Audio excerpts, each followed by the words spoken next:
and welcome to the Nidika Behel Show, the Game of Life series. Today in the studio, I have with me social activist, the Helmetgirlbandra, Lisa Sadana. Welcome, Lisa. Welcome to the show. Thank you so much for having me. I'm quite excited.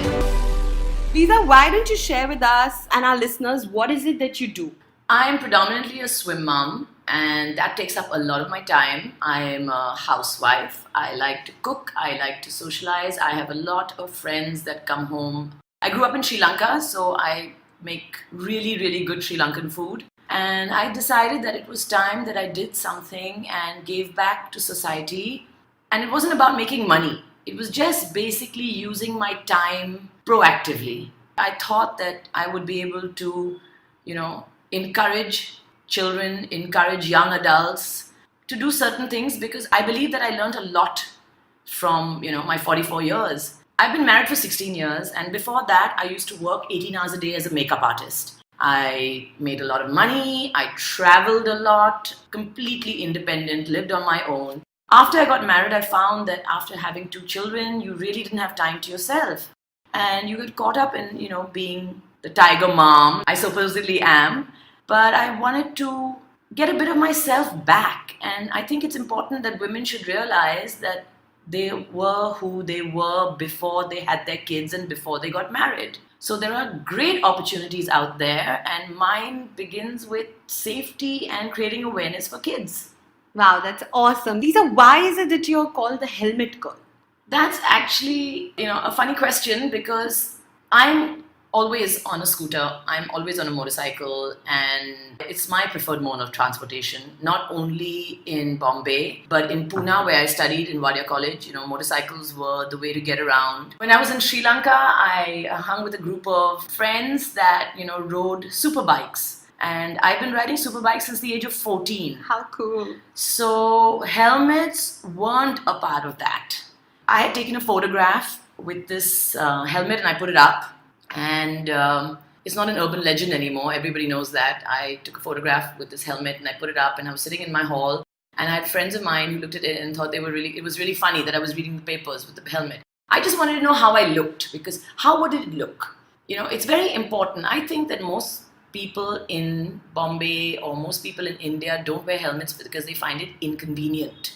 Right. They don't understand that there is a reason why we need to wear helmets. It is the most dangerous way to, get about town. You don't have people, it's not you who would create the accident, it's always somebody else. So it's not how careful you are. So you may say that, you're not going to wear a helmet, what's going to happen? So I started taking photographs and putting it up on Instagram, putting it up on Facebook, and, I started getting a lot of followers and I started getting a lot of press. So I had friends call me and say, Lisa, you seem to have the reach. So why don't you take up some social causes? And why don't you go around and talk to people or have an awareness campaign? I wasn't sure whether I could do it. The children take up a lot of my time. Both my children swim. My husband is in the process of making 2 films, so he has, very little time to help out at home. He tries his best. So I was like, when in the day would I be able to do this? So I decided to wear the helmet wherever I went, and I would take photographs and I would put it up and I would get followers. So what's the message that you were trying to convey with a helmet, like wearing a helmet all the time? Was there a message that you were trying to give to people? I just was being different. I was being funny. I was attention seeking. I went to the Lakme Fashion Week and sat on the 2nd row. I could have sat on the 1st row, but I think the people behind me probably wouldn't have been able to see with my helmet. I went to the Mahindra Blues Fest on Saturday and Sunday. Saturday, they didn't allow me in with the helmet because they were wondering why I was walking in. The security, I didn't want to create a fuss. But on Sunday, I knew the organizers, so I wore the helmet throughout the whole thing. And it was really great because a lot of people know who I am now. It's been a year that I've been Helmetgirlbandra. A lot of people follow me. A lot of the people's children follow me. Yes. So I'm known, and I'm definitely known in Bandra, in the suburbs. Yes. And I was walking around and, word is spread that she is, using this as something to spread an awareness, something to spread road safety. When I talk about road safety, I'm not talking about just rash driving. I'm talking about going to schools, educating children, and telling them from the age of 10 to 16 who will listen to me about stuff that they see regularly when they're in the cars or when they're in their buses or when they're taking autos. So my message has evolved. Yes. I have slowly gathered momentum. I have figured out which way to go. And the obvious choice, obviously, was because of my helmet and being Helmetgirlbandra that I would do safety. I would do something about helmets and roads. I would say that visiting schools Yes. was the first step. Being Right. invited to schools was the first step. And I've been sending out mails. I've been receiving mails from 7 or 8 big schools right now. But it's not about big or small. It's not about English medium or Hindi. I'm going to a school in Mazgaon, which is a Bori Muslim school, in March. It's an MSK institute. And I'm going to be talking to the 4th graders about road safety. And my message for them is, when you see your mom or your dad or your driver using the phone while driving, picking it up, when you see them breaking a red light, Yes. when you see them going down a one-way because they're in a hurry, when you see your friends double parked, Right. Right. these are things that affect us. These are the things that affect people around you. These are the things that I think are highly inconsiderate. Right. And I think that if our children of today can, just tap those offenders and say, this is not right, this is not making me comfortable, Right. it will sort out a lot, because there's a way to handle this. Absolutely. We have a very, very short attention span. We have a very nasty way of talking to people. Yeah. You always see heated arguments on Yes. streets, I'm telling you that I've been on a bike and I've requested someone, tap them, say, excuse me, can you please just back up a bit so that I can get through? There's no point. And they will, and I will thank them, Right. and they'll always smile back. But if I was there honking, it would create issues. Absolutely. There's so much going on in our lives right now, and it just builds up added pressure. Why would you want to get stuck in a traffic jam because somebody has broken a red light at 7:30 in the morning? Yes, true. In fact, most people follow road safety only because they're trying to avoid the traffic police, and that is the only time. And many times, the same person who's waiting on a red light because he can see a traffic cop will cross and break the red light when there's no traffic cop. And it's very, very normal for people to do that. It's crazy, but the biggest offenders are the BEST buses. Yes. The auto rickshaw drivers, the taxi drivers, the Ola drivers. They just stop wherever they want to. They just take off whenever they want to. And many times, I've had a bus come up behind me at a traffic signal, and it's counting down from 25, and he's honked me on this 25 seconds, for those 25 seconds to move. And lucky for me, my helmet is padded. Right. So I just ignore him because he cannot come up and that is sad. Of course. Because just wait. Yeah. It's 25 seconds. Yeah. That 25 seconds makes a huge difference. Yeah. We talk about industrialization, we talk about taking India to the international stage, and these are some of the things that we need awareness for from a very young age, Of course. so that our country is as comfortable to live as it is to live abroad, and we don't lose our good talent going abroad because they find the civic sense of the people here It's not civic appropriate, sense. right? That is what my message is. It's very sad, but we have to educate the educated. Absolutely, yes. We have to start from the top. And the schools that I'm visiting, I know most of these kids, and they know me, and they recognize me as, Angat or Lea's mom, swim mom, because, my children have been competing for the last 4 or 5 years. But the moment I put that helmet on, they want to listen to me. They want to listen to my message. And I'm hoping that even if I can save a few lives, Absolutely. I've done my work. Absolutely, you have.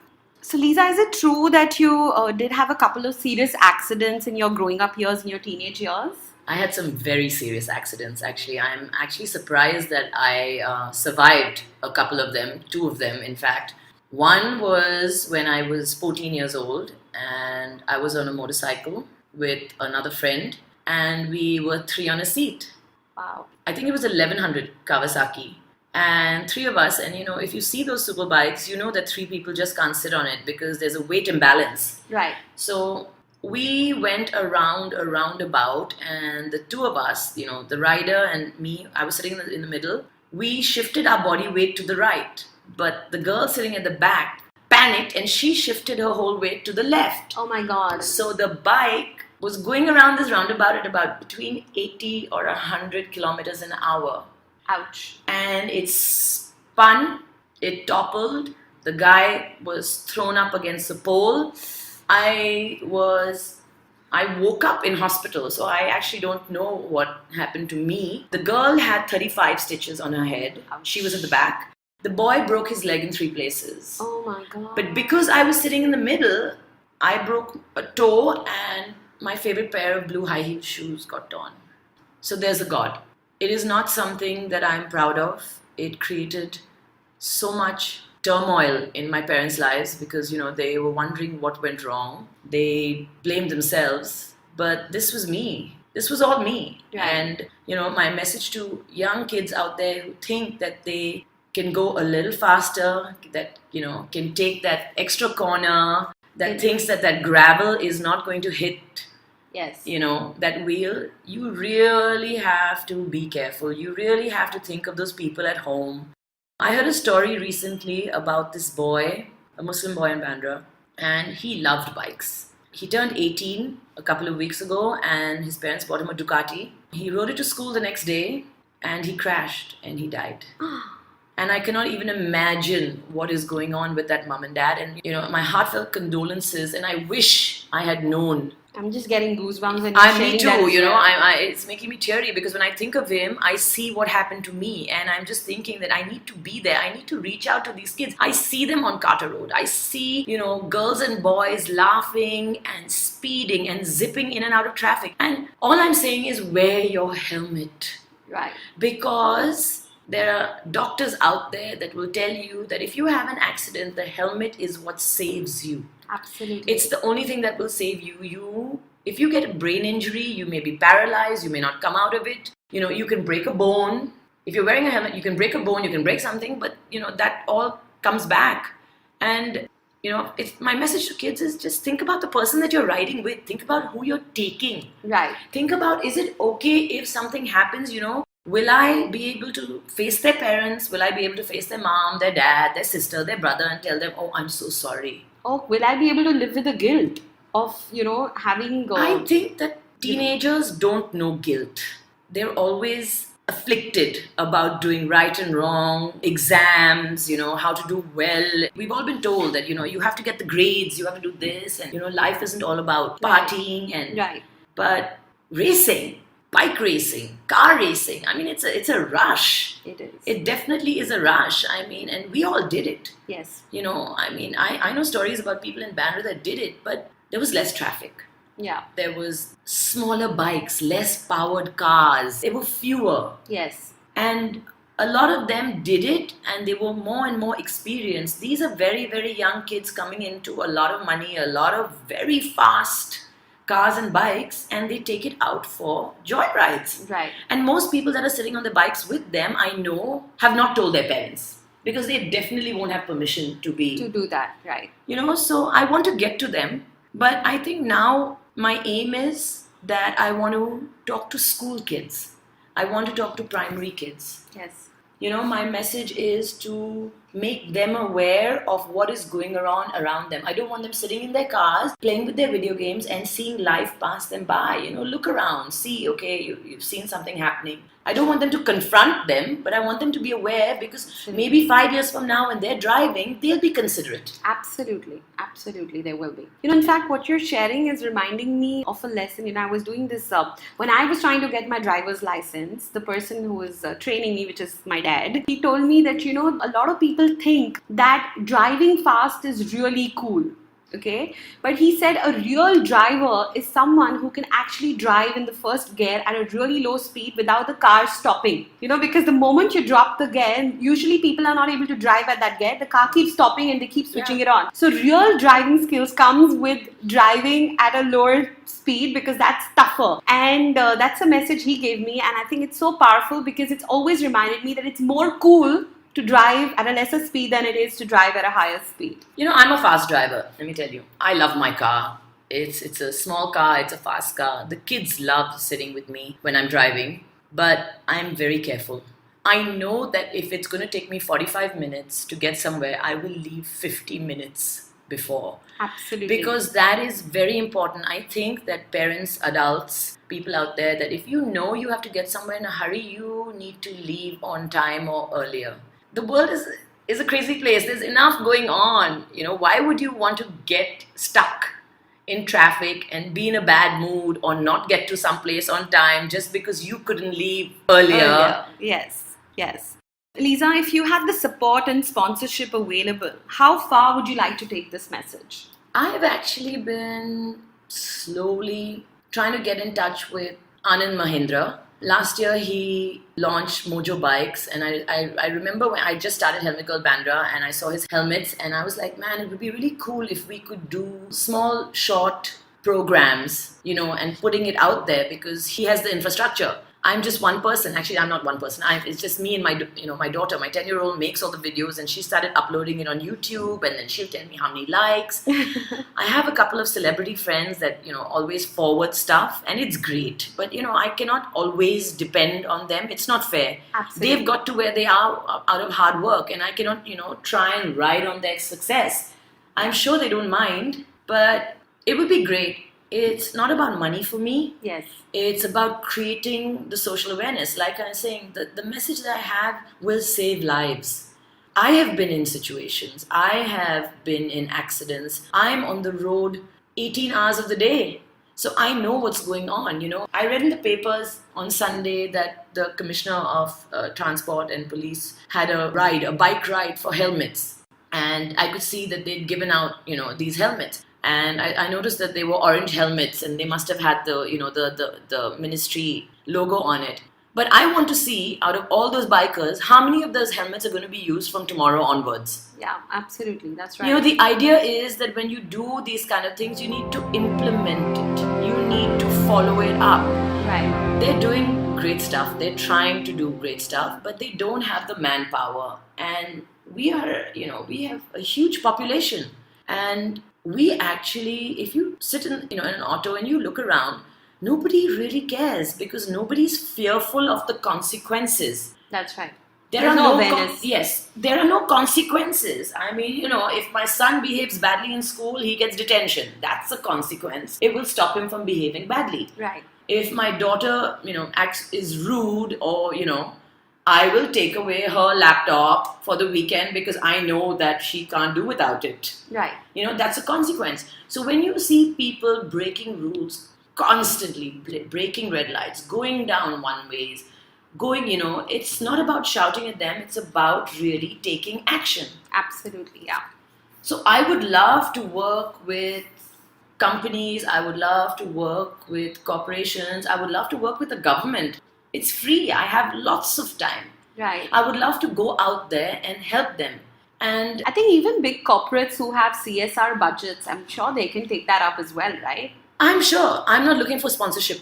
I used to say that I'm looking for sponsorship for my helmet or whatever. What I would love is for them to help me make my ads. Help me make it a little more professionally, because here we have myself, my 10-year-old, my iPhone, her iPad, and we go out and we shoot these videos. We stand in traffic, we go around to signals, and we make these videos. And most of the time, Leah is afraid, because she's afraid that, somebody's going to chase her and grab her iPad, because they know. But most of the time, we've got 3 on a bike or 4 on a bike that have passed us, and they wave.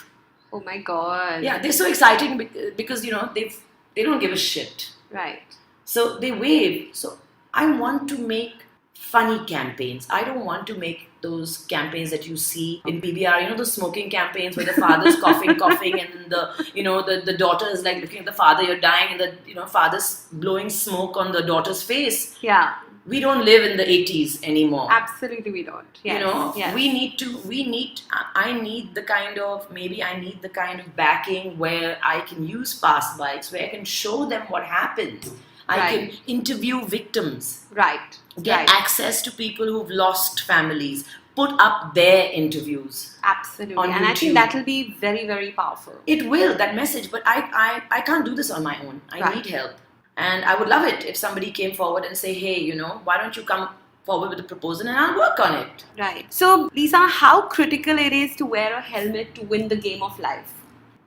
Honestly, I'm on the ride of my life, and I don't think I'm going to take that helmet off for a very, very long time, because without it, I don't think I'll be able to survive. I was very lucky when I was young. By God's grace, I think that I've been given a second chance. And if this is the new game of life, this is my new chance, I would say it's very important to me. And it's very important to my message of road safety. Yes.